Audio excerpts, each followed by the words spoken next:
Hey, greetings everybody, and welcome back to another video. And today, I want to talk about just, why are games, getting away with being $70 when they're a broken, unfinished product. And before I start, sorry if I'm being a little bit quieter. I am filming this, at 5 a.m. in the morning. Don't ask why, but anyways. So yeah.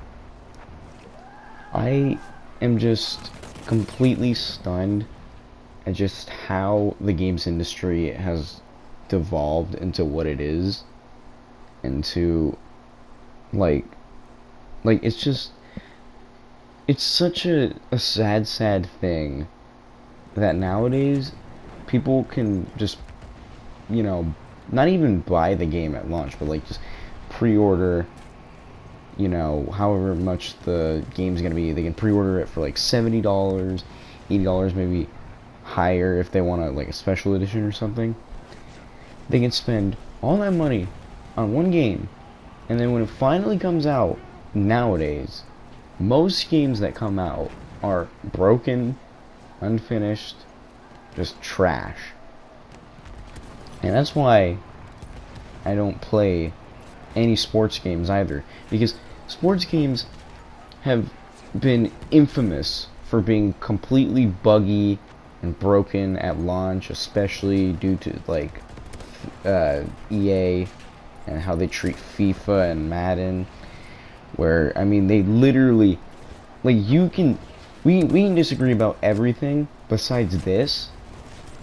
They have shown to literally re-release the game in its entire sure, we all know by now that EA, they like to basically just re-release the same stupid sports game every single year with very slight changes and no real updates.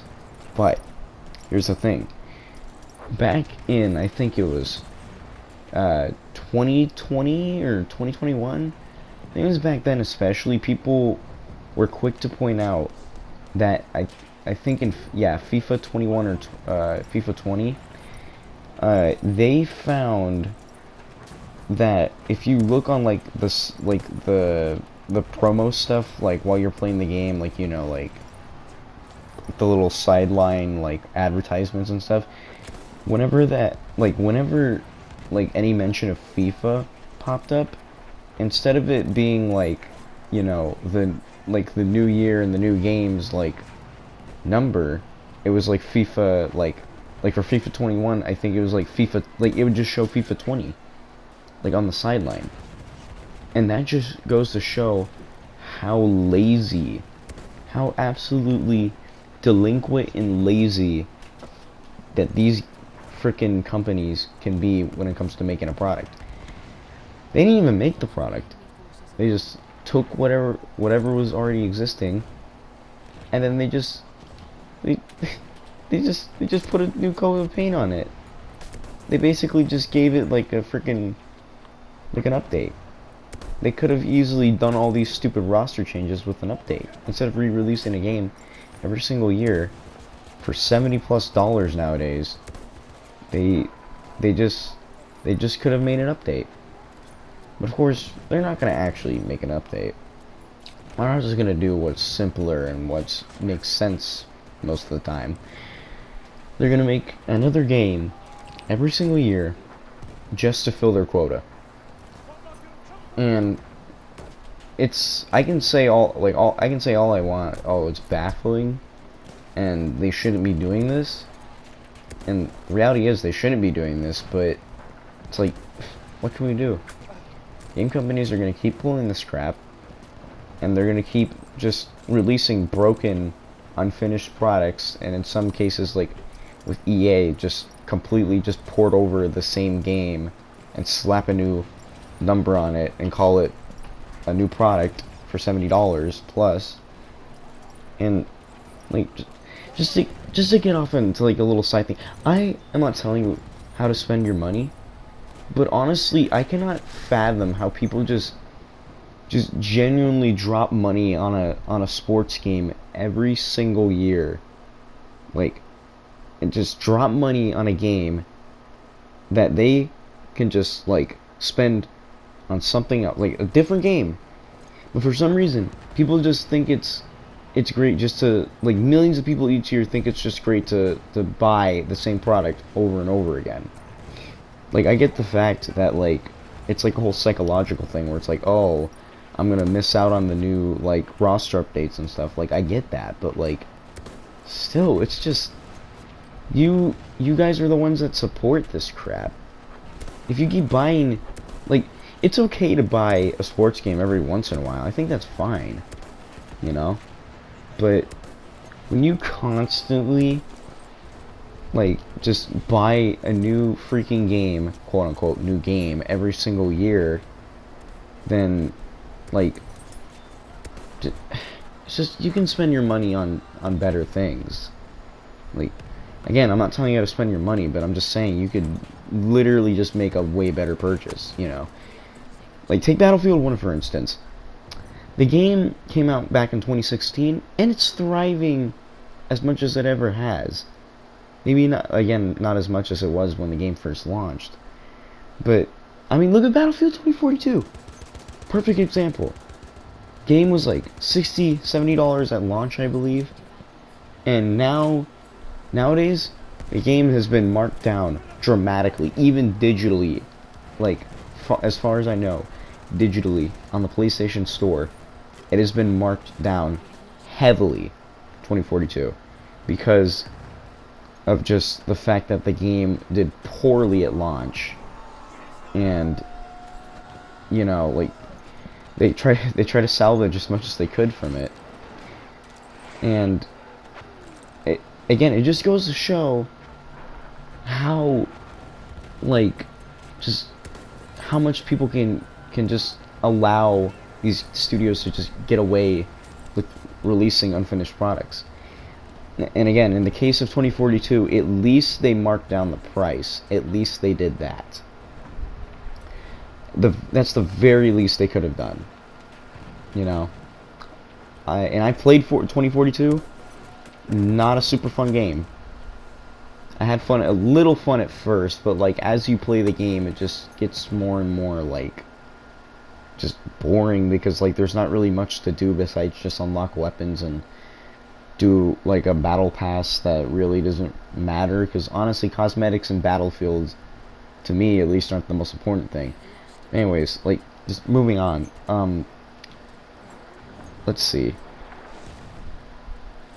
Yeah, so when we're talking about unfinished products, especially now, I'm sure you all have heard of a quite amazing game. Also, that was my phone. Don't worry about that. But I'm sure we all have heard of quite a legendary, amazing game called Golem. Yes, Lord of the Rings Golem. Definitely one of the best games ever to be released. I can't have a straight face saying that.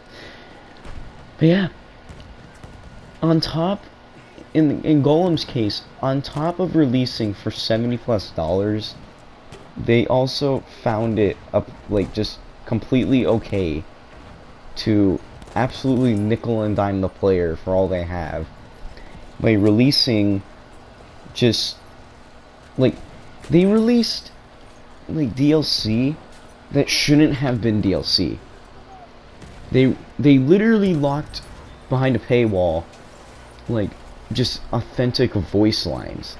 They literally locked behind a paywall voice lines. Can you believe that? They locked behind, basically, I think it was like $5 just to get access to a lore book, like, that you could have viewed in the game. It's ridiculous.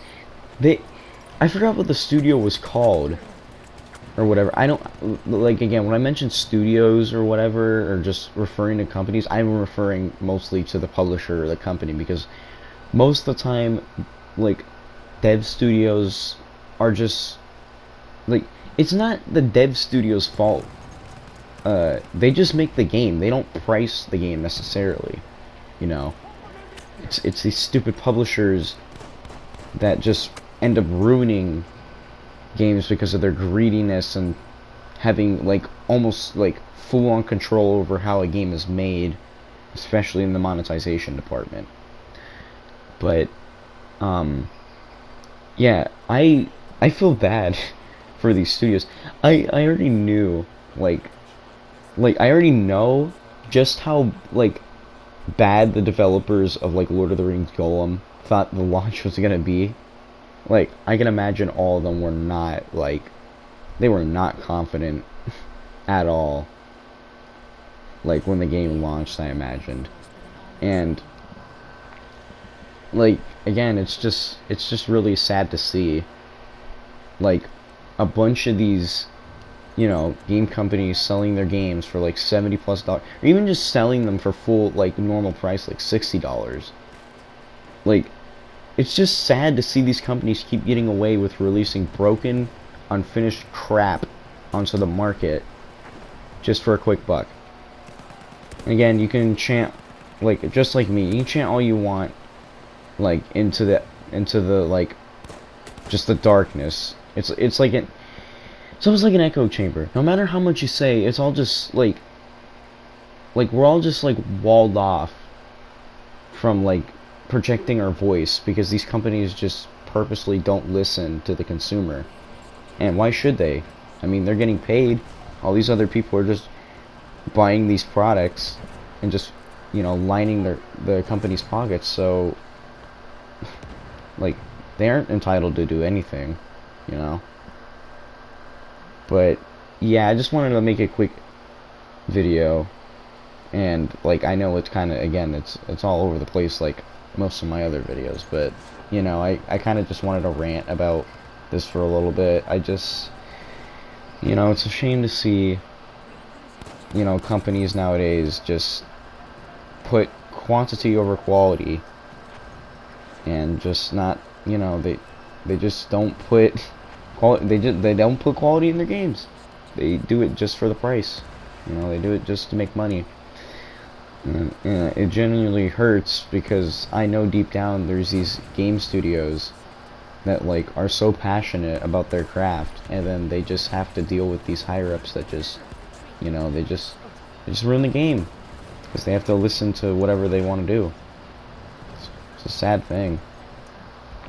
But yeah, I think that's gonna do it for about today. So yeah, again, not a really like not a really enthralling video, but again, I just want to give my 2 cents on the matter. But yeah, so at the time of me recording this, I'm still editing a video that I think it might do somewhat well, but like, you know, I collaborated with a few other of my buddies to help do it, but we'll see how it does. So look out for that video. Hopefully it'll come out by the end of this weekend. Hopefully. That is, if I don't get too lazy and I just, you know, just, again, I get too lazy and I just don't want to do anything. So yeah, I think that about covers it. So yeah, I'll see you guys in the next one. I want to keep this one short for y'all, and have a good one.